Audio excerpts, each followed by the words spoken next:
President Ferdinand Marcos Jr. is willing to pay the price, such as a dip in his ratings if it means achieving result in his fight against corruption in flood control projects. Alam niyo po, nakakabilib tong mga anong tawag dito? Mga propagandista ni BBM, no? Yung pong negative 15, nagagawa pa nila na makagawa ng script na maganda para kay BBM. Gusto nilang palabasin dahil sa ginagawa na anti-corruption nito ni BBM, yung paghabol niya sa flood control, kaya bumababa ang rating. No? Hindi ko talaga ma-reconcile kung saan sila kumukuha ng impormasyon na pag ikaw ay anti-corruption, bababa ang rating mo. Hindi ko na talaga, sila ano na lang eh. Alam nyo mga kapatid, parang ang gusto lang nila, makapagpaliwanag lang. Yun na lang ang gusto nila. Basta nakapagpaliwanag tayo, kahit sablay, okay na yan. At least may sinagot tayo. Yun ang importante sa kanila eh. Kasi bayaran sila. Mga bayaran kasi. Di ba? Alam mo, Mr. President, kawawa ka naman. Napapaligiran ka ng mga binabayaran. Napapaligiran ka ng mga propagandista na palpak. Saan ka nakakita na maipapaliwanag mo ng positibo? Parang ginagago na kayo, Mr. President. Hindi kayo bigyan ng actual na facts. Pwede pa sabihin, mas katanggap-tanggapan sabihin na kaya mababa ang rating ni BBM kasi hindi siya nakakapagpakulong ng malalaking isda.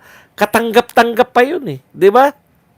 Pero sabihin nyo na dahil sa ginagawa ni BBM na anti-corruption sa paglalantad niya at paghabol niya sa mga magnanakaw sa flood control, kaya sasabihin ninyo na bumababa ang rating dahil sa kanyang anti-corruption drive. Napakalaki pong kalokohan yan. Kumbaga, mga siraulo na lang maniniwala sa inyo. Mga bangag. Wala sa wastong pag-iisip ang maniniwala. Sino po bang mamamayang Pilipino ang ayaw sa korupsyon? Ibig nyo sabihin, pro-corruption ang mamamayang Pilipino? Negative po siya sa lahat. Metro Manila, negative. Visayas, negative. Mindanao, Diyos ko, mahabagin. Napakalaki po na negative rating niya sa Mindanao. Ang taas po ni BP Sara, 96% sa Mindanao. Siya, negative. 70, mahigit. Tapos ang sasabihin ninyo, kaya negative yung kanyang, kaya siya negative dahil sa kanyang anti-corruption. Napakalaking, alam nyo, ang tanong nyo sa mga ang tingin nyo sa mga Pilipino, mga abnormal na eh. Wala na po sa katinuan yung mga paliwanag ninyo. Ito pa. Si Auntie Claire mismo. Ano ang sinabi ni Auntie Claire? Mga Pilipino, kayo naman tong... Mamaya ka na, Jam Magno. Ha? Oh. Sabi po ni Auntie Claire, kaya ang dami po eh. Ano yun? Media yun, politiko ha. Tapos eto si Auntie Claire. May script po silang sinusunod eh. May tagagawa po sila na script na ano sasagot natin dyan sa mababang rating. Okay, sabi po, Palace Press Officer Claire Castro said on Tuesday. Ngayon yun, di ba? That ay kahapon ba? Ano ba ngayon? Miyerkules? That President Ferdinand Marcos Jr. remains unfazed Hindi raw po siya, ano ba yung unpaid sa Tagalog? Siya po ay walang pakialam.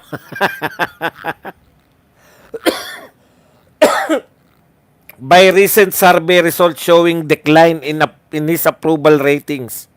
If this were due to his order to investigate those involved in anomalous flood control projects.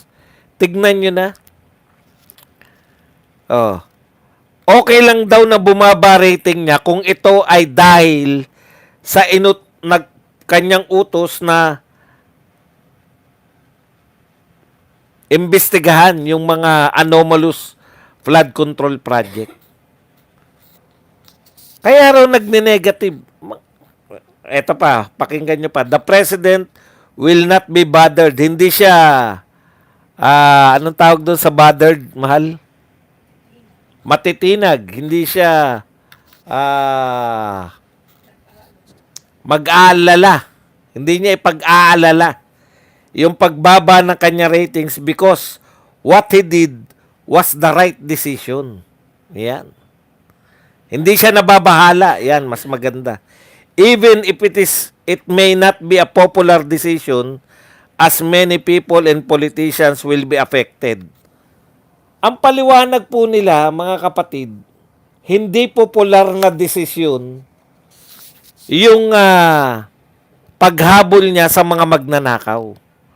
Yung pagpapaimbestiga niya sa flood control ay hindi raw popular na desisyon. Sino may sabi, Mr. President? 99% ng mga Pilipino ayaw ng korupsyon. Paano mo sasabihin hindi popular? 99%, yung 1%, diyan hindi popular ang anti-corruption. Dahil yung 1% na yan yung 1% na baka nga wala pang 1% yan eh. Ilan lang ba yung congressman? Ilan lang ba yung senador? Ilan lang ba yung wala pa kayong 1,000 mga magnanakaw sa gobyerno eh. Wala pa nga 1% yan. 99% ang gusto ng anti-corruption. 99% ayaw ng magnanakaw.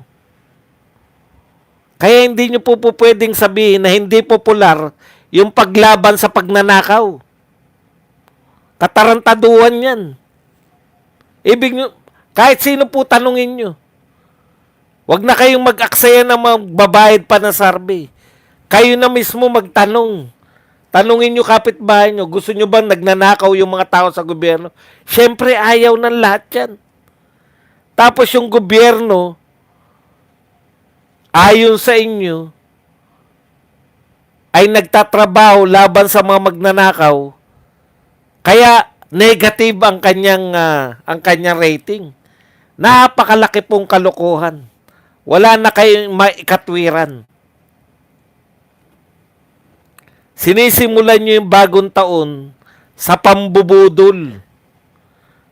No? Alam nyo po kung sino lang po makakapangatwiran yan? Kabaliktaran po yan eh. Yung sinasabi nyo, kabaliktaran ng realidad. Alam nyo po ba kung sino yung mga tao na baliktad ang realidad? Yung mga addictionist. Yung mga wala po sa wastong pag-iisip. Baliktad po ang mundo nila. Ngayon ko lang po narinig na pag ikaw ay lumaban ka sa korupsyon, hindi popular ang ginagawa mo. Huwag na po tayong politika muna. Yung sa mga pangkaraniwan tao, sa amin, sa mga mahihirap. Ano po ang mga hindi popular na gawain sa mga mahihirap na tao? Ang hindi po popular na gawain sa mga mahihirap, yung nagdodroga. Kasi perwisyo po sa aming mga mahihirap, perwisyo po. Yung mga dorogista.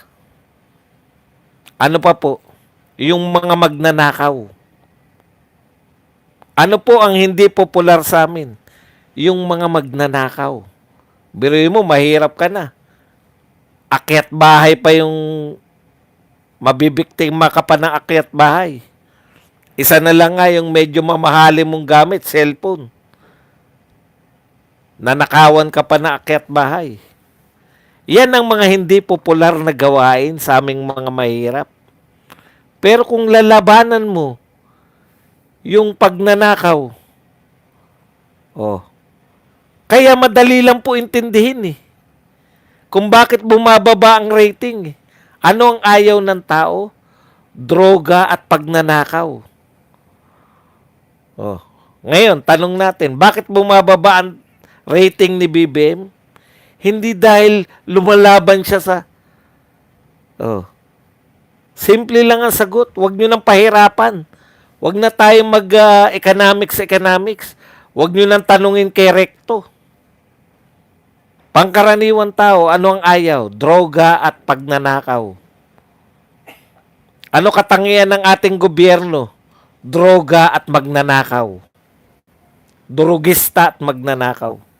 Mahirap bang ispelengin yan?